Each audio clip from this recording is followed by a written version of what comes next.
तो इस मूवी के शुरू में हम डेविड को देखते हैं जो कि एक रोबोट होता है और इस मूवी का मेन कैरेक्टर भी है। डेविड को एक आदमी ने बनाया होता है। तो एक दिन डेविड अपने क्रिएटर यानी बनाने वाले से पूछता है कि एक बात मुझे समझ नहीं आ रही कि मैं तभी अपनी फॉर्म में आया जब आपने मुझे बनाया, लेकिन आप इस दुनिया में किस तरह आए, आपका क्रिएटर कौन है। तो वो आदमी कहता है कि इसी बात का तो जवाब मुझे भी नहीं मिल रहा, मुझे इसमें तुम्हारी मदद भी चाहिए। तो डेविड कहता है कि मैं वैसे भी आपसे सुपीरियर हूँ और हमेशा मदद के लिए यूज होता रहूंगा। आपकी उम्र तो वक्त के साथ बढ़ती रहेगी और आप किसी दिन मारे भी जाएंगे, लेकिन मैं इमॉर्टल हूँ। मैं ना तो कभी मरूंगा ना ही कोई और मुझे खत्म कर सकेगा। यहाँ हमें थोड़ा थोड़ा रियलाइज होता है कि डेविड बहुत सुपीरियर माइंड रखता था, यानी उसे ये लगता था कि वह सबसे ऊपर है, वो बाकियों को कुछ भी नहीं समझता था। अब यहाँ सीन फ्यूचर की तरफ शिफ्ट होता है जहाँ के इंसानों ने एक पावरफुल स्पेसशिप तैयार किया था। उसमें लोगों को एक ऐसे प्लेनेट की तरफ भेजा जाएगा जहाँ कोई जिंदगी यानी लाइफ हो। अब उस स्पेसशिप को बहुत ही अच्छी टेक्नोलॉजी यूज करके बनाया गया था और इसके साथ बहुत सारा स्टाफ भी स्पेस में जाना था, क्योंकि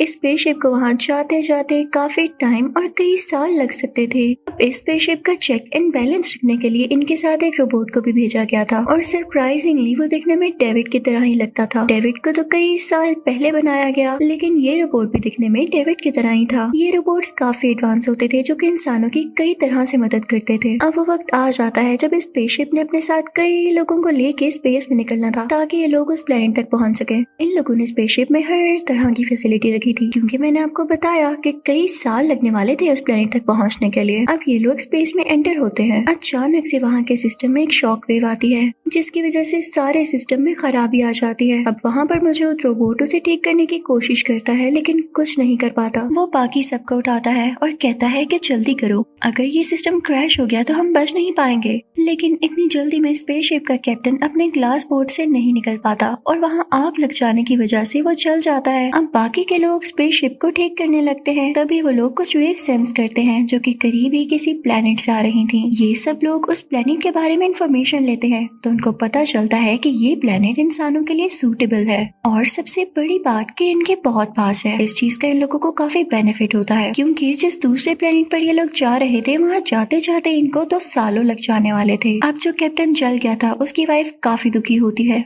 और वो एक छोटा सा ही आंसर देती है कि मुझे ये आइडिया बिल्कुल पसंद नहीं आया, क्योंकि हम लोगों ने इस प्लेनेट पर कोई रिसर्च नहीं की हुई। और इवन मैं ये भी हैरान हूँ कि जब हम लोग स्पेस को स्कैन कर रहे थे कि रहने के लिए कोई सूटेबल प्लेनेट ढूंढ सके, तब हमें ये प्लेनेट क्यों नहीं मिला। हो सकता है इसका एटमॉस्फेयर ठीक हो ही ना। तो वहाँ का स्टाफ कहता है कि एक बार वहाँ जाकर हम देख लेते हैं। अब ये लोग स्पेसशिप उस प्लेनेट की तरफ मोड़ते हैं और फाइनली कुछ ही दिनों में ये लोग वहाँ पर पहुँच जाते हैं। उधर पहुँचते ही ये लोग कुछ चेंजेस नोट करते हैं तो अपनी स्पेसशिप को उस प्लेनेट के ऑर्बिट में ही रहने देते हैं, यानी प्लेनेट के सरफेस पर लैंड नहीं करते। अब उनमें से एक ग्रुप स्पेसशिप का एक हिस्सा लेकर उस प्लेनेट के सरफेस पर लैंड करता है। वो वहाँ जाके उस प्लेनेट को देख ही रहे होते हैं कि तभी उनका स्पेसशिप में मौजूद लोगों से कनेक्शन टूट जाता है। तो कैप्टन की वाइफ बाकी लोगों से कहती है कि मैं इसके सिस्टम को देख लेती हूँ, तुम लोग प्लेनेट को जाकर देखो। अब जैसे ही बाकी लोग प्लेनेट को चेक करने जाते हैं तो वहाँ उनको क्रॉप्स नजर आती हैं। तो ये सब काफी हैरान हो जाते हैं कि यहाँ पर ये कैसे ग्रो कर सकती हैं। तो उनमें से एक लड़की वहाँ की मिट्टी को ऑब्जर्व करती है और कुछ मिट्टी के सैंपल उठा लेती है, यानी कुछ मिट्टी एज अ सैंपल लेती है। इसी दौरान एक आदमी एक पौधे पर पाँव रख देता है तो उस पौधे में से ब्लैक कलर की कोई चीज निकलती है और उसके कान में जाकर कोई रिएक्शन करती है। वो बेचारा आदमी इन्फेक्टेड हो जाता है। अब दूसरी तरफ हम एक और स्पेसशिप को देखते हैं जो कि किसी एलिजाबेथ नाम की लड़की का होता है। वो वहाँ पर कुछ इंजीनियर्स के साथ आई थी, लेकिन उसे आए हुए काफी साल हो चुके थे। अब इन लोगों को इस बात की काफी हैरानी होती है कि ये स्पेसशिप अभी तक यहाँ पर है। वो उसको देखने लगते हैं और उसके अंदर जाते हैं।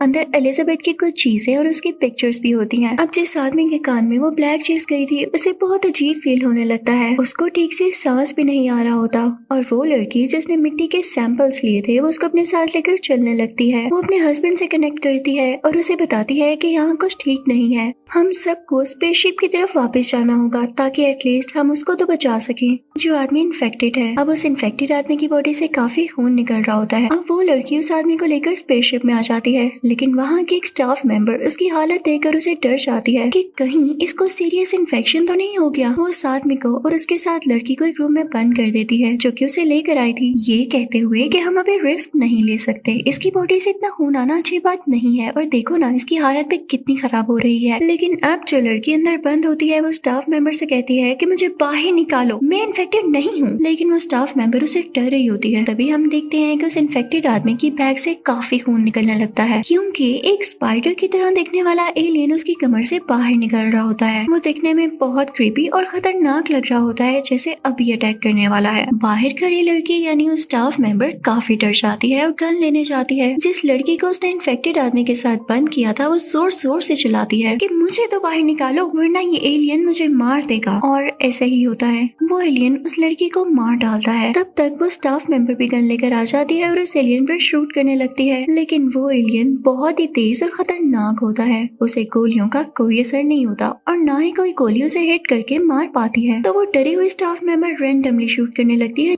जिसकी वजह से स्पेसशिप के उस पूरे के पूरे हिस्से में आग लग जाती है और उसके अंदर वो लड़की भी मारी जाती है जो कि स्टाफ मेंबर थी। अब दूसरी तरफ प्लैनेट में क्रॉप्स के पास भी कुछ लोग होते हैं जिनमें से एक उस लड़की का हस्बैंड भी होता है जिसको एलियन ने अटैक करके मार दिया होता है। इनफैक्ट उसका भी एक साथी इन्फेक्टेड हो चुका था और अब उसके मुंह से भी एलियन बाहर निकल आया था जो कि क्रॉप्स की तरफ ही चला जाता है और उन लोगों पर अभी कोई अटैक नहीं करता। ये लोग काफी डर जाते हैं और सोचने लगते हैं कि आखिर ये है क्या। तो मेन स्पेसशिप जो कि ऑर्बिट पर होती है उसे कांटेक्ट करने की कोशिश करते हैं लेकिन सैडली कांटेक्ट नहीं हो पाता। तभी वो एलियन इन पर अटैक करने लगता है तो वो रोबोट जो इनके साथ था उससे इन लोगों को बचाता है। लेकिन इसी सब में वो एलियन रोबोट का हाथ जख्मी कर देता है। लेकिन एट लास्ट ये एलियन भी मारा जाता है। अब जनाब वहाँ पर एक और एलियन आता है लेकिन इससे पहले कि वो इन पर अटैक करता वहाँ एक आदमी आकर आसमान की तरफ शूट करता है तो ये एलियन भाग जाता है। अब आप ये सुनकर हैरान रह जाएंगे कि ये आदमी था कौन जिसने आसमान की तरफ शूट किया। बेसिकली ये कोई और नहीं बल्कि डेविड था, यानी वही रोबोट जो मूवी की स्टार्टिंग में हमने देखा। ये यहाँ पर एलिजाबेथ के साथ आया था। अब डेविड इन सबको उस ब्लैक चीज के बारे में बताने लगता है कि किस तरह से ये लोगों को इन्फेक्टेड कर रही है। लेकिन जब ये एलियन में बदल जाती है तो बहुत स्ट्रॉन्ग हो जाती है। लेकिन मेरे पास एक आइडिया है, हम इनको ट्रेन करके अपने डिफेंस के लिए यूज कर सकते हैं। अब ये बात कैप्टन की वाइफ को काफी अजीब लगती है और वो रोबोट से कहती है कि डेविड की बातों में मत आना। इनफैक्ट डेविड उस नए रोबोट से जेलस भी होता है जो कि उसके बाद नई टेक्नोलॉजी के साथ बनाया गया। मैंने आपको बताया था ना कि वो हमेशा सुपीरियर रहना चाहता था। तो अब दूसरा रोबोट भी डेविड पर नजर रखना शुरू कर देता है। तो वो देखता है कि डेविड ने वहाँ की कई चीजों पर एक्सपेरिमेंट्स कर रखे हैं उसी ब्लैक चीज को यूज करके जिसका नाम ब्लैक ग्लू होता है। यहाँ हम पर ये रिवील होता है कि डेविड अब एक बहुत ही बुरा रोबोट बन चुका है। जब वो इस प्लेनेट पर सबसे पहली बार आया तो यहाँ पर कुछ लोग रहा करते थे, ना तो वो एलियंस जैसे थे और ना ही वो इंसानों जैसे, बस वो इस प्लेनेट के रहने वाले थे। डेविड ने उन सब लोगों को इसी ब्लैक ग्लू को यूज करके मार दिया। अब डेविड उस रोबोट को बताने लगता है कि मैं तुम पर ट्रस्ट कर रहा हूँ और तुम्हें कुछ चीजें बताऊंगा कि तुम भी मेरी तरह एक रोबोट हो और मुझे पूरी उम्मीद है, यानी मुझे होप है कि तुम इंसानों से कोई बात नहीं करने वाले। अब डेविड दूसरे रोबोट से कहने लगता है कि मैं यहाँ एलिजाबेथ के साथ आया था और हम दोनों यहाँ अच्छे से रह रहे थे, लेकिन एक दिन एलिजाबेथ मारी गई और मैंने उसे दफना दिया। लेकिन उसकी ये बात गलत थी, वो झूठ बोल रहा था। अब दूसरी तरफ हम स्पेसशिप का सीन देखते हैं जहाँ पर सब मेंबर्स काफी डर कर बैठे होते हैं और तभी उन पर दूसरा भागा हुआ एलियन आकर अटैक कर देता है। वहाँ एक लड़की भी मारी जाती है। अब ये सब लोग अपने स्पेसशिप को प्लेनेट तक ले जाने का डिसीजन लेते हैं। अब सिर्फ डेविड के सामने वो एलियन आता है लेकिन उस पर अटैक नहीं करता। ऐसे लग रहा था कि जैसे वो उसे जानता हो। वो दो टांगों पर खड़ा हो जाता है जैसे उसे कम्युनिकेट करने लगा हो। अब यहाँ पर सबसे बड़ा सीक्रेट रिवील होता है कि ये एलियन डेविड नहीं बनाया था, वो उससे बातें करने लगता है। लेकिन तभी स्पेसशिप का एक मेल मेंबर उस एलियन को शूट करके मार देता है, जिसको देखकर डेविड चिल्लाने लगता है कि तुमने मेरी क्रीचर के साथ क्या किया। अब वो मेल मेंबर डेविड को गन पॉइंट पर लेकर कहता है मुझे बताओ यहाँ क्या चल रहा है और तुम यहाँ क्या कर रहे हो। अब डेविड उसे अपने सब एक्सपेरिमेंट्स दिखाता है जो कि हर इंसेक्ट पर किए गए थे। वहाँ एलिजाबेथ भी दिखती है और असल बात तो ये कि वो अपने आप नहीं मारी गई बल्कि डेविड ने उस पर कई एक्सपेरिमेंट्स किए और उसके साथ एलियंस भी जोड़े,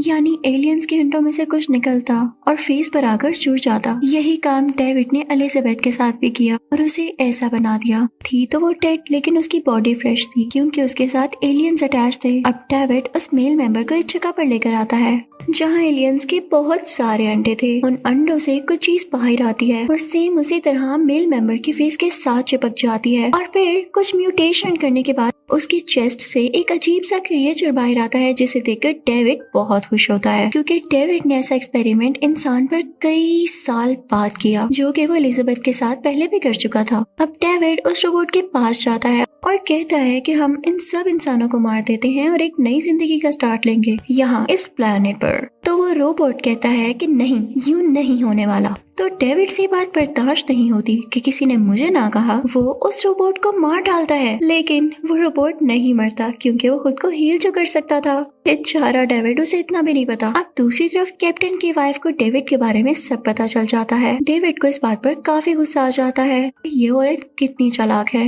वो उसे खत्म करने की कोशिश करता है, लेकिन इससे पहले वो सोचता है कि क्यों ना इस पर सेम एक्सपेरिमेंट्स किए जाएं जो कि उसने एलिजाबेथ पर किए, क्योंकि डेविड काफी सालिम होता है। वो उस कैप्टन की वाइफ पर वो एक्सपेरिमेंट करने ही वाला होता है कि तभी लकीली वहाँ पर वो रोबोट आ जाता है जिसने खुद को हील कर लिया था। उन दोनों में काफी फाइट होती है, वो एक दूसरे पर काफी अटैक्स करते हैं। अब बाकी मेंबर्स जो कि स्पेसशिप में होते हैं उस एलियन को ढूंढने लगते हैं जो भागा था, और बाकी एलियंस को भी, ताकि उनको मार सकें। लेकिन तभी वहाँ पर एलियन आ जाता है और उन पर काफी अटैक करता है। अब कैप्टन की वाइफ समेत सब लोग स्पेसशिप के उस हिस्से की तरफ भागते हैं। उनको रोबोट भी फॉलो करता है जो उनके साथ आया था। वो इसलिए भाग रहे थे ताकि यहाँ से जल्द निकल सकें। एलियन स्पेसशिप के ऊपर आ जाता है। कैप्टन की वाइफ को इस बात का पता चल जाता है कि वो एलियन इनकी स्पेसशिप के ऊपर ही है, तो वो बड़े आराम से अपनी स्पेसशिप से बाहर निकलती है। क्योंकि वो बहुत वाइज थी तो वो अपने कुछ ट्रिक्स यूज करके उसे मार देती है। और फाइनली सब काफी खुश हो जाते हैं कि हमने सब एलियंस को मार दिया और हम यहाँ से जा रहे हैं। लेकिन इन्हें क्या पता था कि इनकी ये खुशी ज्यादा देर तक नहीं, क्योंकि इनके स्पेसशिप के अंदर एक इन्फेक्टेड आदमी था जिसकी चेस्ट से एक बहुत बड़ा एलियन बाहर आता है। अब खैर ये लोग डरने की बजाय उसका सामना करते हैं, उस पर काफी अटैक्स करते हैं और उसको मारने में भी सक्सेसफुल हो जाते हैं। लेकिन बुरी बात ये थी कि ये एलियन भी इन लोगों में से काफी लोगों को मार चुका था। अब इस स्पेसशिप में रोबोट कैप्टन की वाइफ को ग्लास बोर्ड में बंद कर देता है। वो काफी हैरान होती है कि इस रोबोट को क्या हुआ, लेकिन तभी उसे पता चलता है कि हमारा रोबोट नहीं बल्कि डेविड है। कैप्टन की वाइफ बोर्ड में ही कैद हो जाती है। अब वो लंबे टाइम के लिए सो चुकी थी और तब तक नहीं उठने वाली थी जब तक उसे बोर्ड से बाहर ना निकाला जाता। और कौन जानता था कि इसे कौन बाहर निकालेगा और बेचारी बाहर निकल भी सकेगी या नहीं। अब मूवी के लास्ट सीन में हम एविल डेविड को देखते हैं जो कि अपने हर प्लान में सक्सेसफुल हो चुका था और काफी खुश था। इसके पास कुछ एलियन एम्ब्रोस भी थे कि इनको यूज करके वो इस प्लेनेट पे एक नई लाइफ स्टार्ट कर सकेगा। इसी के साथ ये मूवी यही एंड हो जाती है।